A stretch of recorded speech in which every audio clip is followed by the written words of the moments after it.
point, it's very hard to say. Oh, they got rid of the link? Okay. No, looks like Cho, but it's Paquito, you know. Let's give it a second here. Wait. That's Renegade. Okay, that's team on the left. So, standard bans coming from them, but Zero Killer. Don't give it to him. Don't give. No, Bandit export. That's export. You know, probably they probably save, second phase ban or pick for Joe. That's a good point here. Oh no! All right. Okay, we heard the statement, serial killers. All right. They understand. It's like, okay, we can't, guys. They probably had the team meeting, like, guys, we can't do that again. Like, come on. That wasn't good. We're gonna do better. And hopefully, let's see from Team Xborg, right? Should be. Unless they want to give it away. Or it could be Jawhead for all we know. They could go for the Cho, because if you think about it here, Serial Killer, they have come to Papa who plays a lot of Cho. True. I mean, Cho overall is going to be good for them because not only do they have like a star player who can actually do the job, but more importantly, as a great way to kind of flex the pick of saying, hey, if you want to go for Popo and Koopa, we could be trolling you, we could not be trolling you. A little hard to tell. What's it gonna be? Export? No. Export. Okay. There we go. All right. Considering that JP is picking the export, is this gonna be a tank export as well? Because JP has pretty much played the Jawhead on the sides as well. That's with the tank Jawhead. That is a very, very fair argument. Export tank new meta, bro.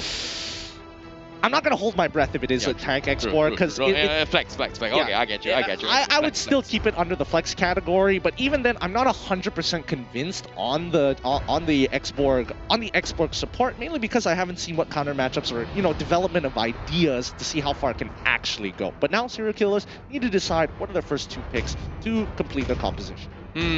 What's open here? Do they want to pick the Cho away? Do they want to pick the Matilda? Maybe no, they didn't pick the Matilda. Whoa! All right. Estes, I can respect that. I smell something. Is this the potential Estes Argus combo? Is this the what goes well with Estes? I mean, a lot of things go well with Estes. I know. What's the synergy? Literally any marksman. Okay. Any hyper carry of any sorts that require help. But they are strong fighters, like Alucard. That is a good point. However, or maybe even a Freya. In those cases, those are more individual rather than team helpful sort of situations. But Team continue their draft. They're going to be locking in the Hayabusa for now. Last 7 seconds. Let's see what they're actually thinking about. Because for all we know, this could be a very interesting team composition. They could pick Alpha for all I know. Here we go. My prediction is... Not an alpha, but just as good. Gushin. I'm all about it. We haven't seen Gushin in forever. Yeah, Gushin is a great pick here. I was in my mind was thinking like, hey, probably we'll pick a box here. It's a great counter against Estes. But who needs HP degeneration? Who needs the reduction, right? Right? We just one shot burst Estes. He's down. He's out. Who cares about Estes, right? Plus, you can buy items that do that exact same thing. True. It works out at the end of the day. Sylvana going to be the next pick coming in from Serial Killer. That's actually kind of interesting why they would go for Sylvana there. Mainly, I'm guessing they're trying to lock down the Gushin if he tries to go. They're going to lock down the Gushin and the Hayabusa. Hopeful. It's very, very hopeful because they have ways to kind of like play around the flank, especially for Hayabusa. Hey. Gushin a little bit more susceptible. There we go. Woo! I can stop sweating. Bye-bye, Cho. Bye-bye, Cho. Woo! They're traumatized now. I would be traumatized. Okay. Renegade, you're chill. We gotta respect that, okay? Okay, we gotta respect that. I get it. It makes a lot of sense, okay? But now, here comes the question here. Boxer is up for grabs to deal with Estes. That's one. Two, they need some sort of front line, and I feel like Boxer is great coming in from team. But for Serial Killer here, what is going to be the marksman? Because let's talk a little bit of an introduction for pro players, right? Sumail, also known as Dominus, is a pro player from GigFam. He plays the mage role. We saw a little bit of flex with Kaja, but this time, him playing the Lunox, this is a comfort pick here. Is he going to go flexing now? First of all, are you 100% sure that Lunox is going to go to Sumail? For all we know, he could be playing the Sylvana side in the lane. side lane. See, that's the thing. Okay, I agree because that's the thing. Serial Killer's first game's draft has been so unpredictable just because their drafts are so flexible. Exactly, and I think the same thing in the same situation is going to come here, especially for Team because we don't know if it's going to be Hayabusa or Gushin going into the side lane. Most likely the Hayabusa, as we've seen before, but by all means, there is no reason or real reason for Team to say, you know what, I want to throw Gushin in the side lane. Comfort picks for Smart Tanker. All right. Boo, like we want to see Johnson Spartanker. Boo. Yeah, well, technically, instead of driving, he's flying in the air. Sure, but I don't feel the family vibes coming out of him. Well, the Fast and the Furious, man, they had cars jumping out of the plane. So that is a good point. Yeah. That is a good point. I didn't expect you to bring out the movie reference just yet, but all right, I respect it. All right, here we go. Team, now coming up, finishing off the composition. Kaja is coming out here. That's particularly good. This is going to be a rough game for Estes, especially with Kara playing on Estes. I mean, that's not all. I mean, even like having the Divine Judgment, especially for Lunox before she is able to either pop or maybe even after she pops the Brilliance, it's still tough. Oh, Kagura. Okay. What an interesting comp. And hey, we get the LaFell favorite. Okay, we've got the Jungle Sun. Okay, I like it. That makes a lot of sense now. Estes is going to be very, very strong in this regard. It's just because of synergy between Sun. But now... Oh my god, I just realized he can heal all of the doppelgangers. I know. That's 1-2. This is a tank export. This is a tank export. Is it actually? Wait, no, I need to see battle spells. It is. I need to see battle spells. I'm not convinced. It is a tank. This is silent Gushin. Okay, here we go. He might be a tank export. He might actually be. It is a tank export. All right. We'll have to see what the. I'm just taking a step down every single time. It's like, wait, gotta see the battle spells. Okay, wait, need to see the full composition. Wait, we need to see the emblems to know for sure. Yo. And that's the thing here. You can still play Fighter Emblem as a support with X-Ball. It really scales really well. So it depends on what his first item is going to be by. Immortality for sure. Guaranteed. If he's going into the it's old school is Immortality for sure. Rushing Immortality compared first to item is the strongest item for X4. It's like the meta from the previous meta. Yeah, but this is support. If this is support X4. Same. Really? You don't rush boots first? Oh, okay, sorry. Got you there, nerd. Got you there. All right. Got him. All right. No, coming into the serious talk here, right? We need to talk about win conditions specifically for both sides here, and let's get right into towards the game. This game is, if it drags out to late, I'm very interested because I think it's about 50-50. Oh, damn. I was expecting a support Xbox. Looks like maybe it is a support Kaja. Okay. Support Kaja, it is. Here comes Spartanker, trying to be very, very disruptive as the Moonwell comes down. Oh, wait a minute. Aaron getting some good damage onto Kara. Now Warbringer getting a little low as well. What is Warbringer doing there? Well, he's doing Warbringer things, man. He's getting extremely annoying. But what's really interesting, look at the emblems coming from Serial Killer. Tanks on Kara, on Estes. Oh, Husband Lights. Oh, Renegade. What? That just happened. I'm questioning so many things. I think Renegade knew he was dead regardless, so he might as well go for the 1-for-1, but Warbringer still holding on strong. The dive successful. It looks like both Aaron and S-God, they get a little bit of revenge. Okay. So that's gonna be team, flexing a little bit more, but come to Papa on this Jungle Sun.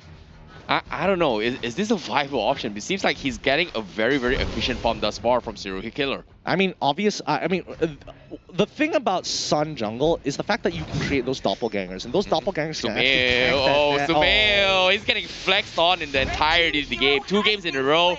Team is just hard focusing on towards dominance up top. Yeah, they are making sure that Renegade's lane is going to be nice and healthy. Here comes Sky Guardian Avatar. It's going to be a successful dive onto Okay, there we go. He's finally dead. Come to Papa was just holding on to his ult, thinking whether or not he had to use it. But yes, he did. Turtle up for grabs now. Sometimes I'm a little bit confused here. If I'm having Sun as my teammate, I wouldn't be able to tell between which is illusion and real. But a big win for Sumail. He finally takes on Renegade without dying here, so that's gonna be a little bit of comeback for them. But while that's gonna be happening here, Serial Killer, they won't get the turtle out for contestment here. Ascot is there to threaten this, but where's the rest of the team coming from Team? As you can see, the Kaja does not have Divine Judgment. He needs to be careful. Come to Papa, setting up illusions. He's gonna try and zone them off. Warbringer also gonna be stunning as well. But God is so close to the Divine Judgment, but the turtle will be staying, and Ascot will not commit into the Divine Judgment yet. Looks like he will. Warbringer will get taken out. Ascot finally uses it, and that's gonna be the Estes falling in this place. As Serial Killer will take the turtle, but lose 2 as a price. Efficient. Really efficient. That Yin Yang overturn chunked them out so low to the point that they had to back away, allowing Renegade to make some easy pickings with it. He tries to jump onto Aaron. Aaron quickly gets away. S-God, he takes a little bit of damage, but he's like, I'm a support. It's whatever. I'm going to recall, come back, and still be relevant. Yep, Dominus here. Or was this fire and a dagger? Ooh. But as of now, he's got level 4, so he's got the brilliance timing here. So he needs a little bit more help with the Divine Judgment if he wants to try something feisty. But H2O, he's going to get focused down. Couple pokes coming in. Warbringer not in a position to set things up. It seems like Serial Killer's idea with the Estes is to buy time for Come to Papa to come online with the Estes combo. So it might work out, but unfortunately they don't exactly have the strongest of early aggression yet. Agreed. But I'm thinking for Renegade. Oh, here it comes. It's already the Divine Judgment here, going to be landing so quick. Sorry, Divine Justice here. Imperial Justice. I keep getting it wrong now, but Warbringer instantly died to the Yin Yang, overturn Renegade, tries to get into the fight, but Come to Papa, there's too many doppelgangers. Which one is he? Sumil takes full damage, but doesn't go down. Come to Papa finds the return on the kill. He's going to slap Aaron real quick here, but he doesn't have any more doppelgangers to continue to die. He doesn't, and he jumps straight into Aaron again. Come to Papa with a mega kill 4 minutes into the game. Dude, it's so many times Come to Papa almost died, but look at him. He's full health. He's only lost his doppelganger, and he's diving towards Escort. What is this damage? Wow. Okay. What? Okay, that's... Oh boy. Oh boy. This is not good. This is not good at all. And even Renegade, he's trying to get on out of there, and unfortunately the Imperial Justice doesn't connect. That would have been a kill secured if he landed it, but man, this game is dead even with Team playing on the opposite side of the map, getting the neutral objectives, while Serial Killer is going to push up on the top side. Trade kills from Sylvana as well as Renegade. Once more, Renegade getting a little neutered here now. Yeah, he's going to get hard shot down here coming from Serial Killer, but my oh my, it's dead even here. But Come to Papa, no signs of stopping anytime soon here. It seems like Sun is gonna be the meta. And you know, seeing how this is going here, Team, they are actually struggling with the Sun. I'm very interested to see what people are going to come up with how to utilize Sun, how to play against it, the counter matchups. I mean, it's not like you're going to get that every other day. This happens to be a really good situation. Now, Spartanker looking for an opportunity, goes back into the wave, knowing that there could be potential backup if he tries to open up the map. Agreed here, and seems to me Serial Killer, they've got a lot of very strong map opening heroes here. They've got the Warbringer, they've got Spartanker with the Sylvana as well as the Gatokacha here. And if anything goes wrong, they have Kara to fall back on. And on top of that here, they're going on a full glass cannon build onto his Come to Papa. So it makes sense that this is going to be a hyper carry build from Serial Killer. In the moment Come to Papa dies, things are not going to look good. Insanity is going to be popped out. Come to Papa is going to take a little bit of damage, but he's going to sidestep, dodges the Insanity, and here comes a whole head-on dive. And we talked about how you do it in export. That's how you do it. However, the response from Team is going to be taking down Kara down mid, and they are going to threaten tier 3s once again. Team, how is he going to do? Spartanker catches a massive catch, and that's going to be Escort down, and H2O is going to sidestep his way through. They won't lose one, but Come to Papa is going to continue to chunk away at the tier 2. He's disrespecting the backdoor. Who needs minions? I'm the minion. Come on. They should have known that. They should have known that one, but Come to Papa all by himself. He doesn't have any doppelgangers. He finally gets down. H2O gets a massive shutdown here. Now 5-0-1 perfect KDA, and ruining Come to Papa's KDA at the same time. This is something new to me. You know, something new to me. I've never seen something like that before, but I'm actually enjoying what I'm seeing here because both teams having a little bit of different reflexive approach, and he's actually working out in their favor. However, we haven't seen too much from Renegade yet. He's been shut down pretty hard, but after this takedown onto his Kapto Papa, it's gonna slow down the momentum a little bit here. And let's just see how Serial Killer responds. Is by Kara. Oh no, getting face shot. Divine comes in, but he heals herself up, and she managed to survive, stays true. But the overcommitment from Team is gonna get punished here. As you can see, Kapto Papa just diving the entire backlines here, but he needs to respect this. But eventually, his real self has been spotted out. The tier 1 is gonna shut him out, and the rest of Serial Killer will actually be forced back with JP at his throne, and Sumil is gonna go down as well as Renegade getting a double kill. The patience from Team. Yeah, they really held up on their abilities to let Serial Killer waste as much of their resources as possible, because we bite back so much harder now. And unfortunately for Kapto Papa, his doppelgangers just did not have the life to sustain him, especially when Kara was zoned out. Yeah, Kara was the first one to get caught out. That was something that Team did not expect as well. They were banging on the fact that, hey, we might be able to get a Divine Judgment, and as soon as I say it, that's another big catch coming from Team, because it seems to me Kapto Papa has a little bit of a habit that Team is kind of catching on now. They're going to be sitting on top of the orange buff for now, but can Serial Killer...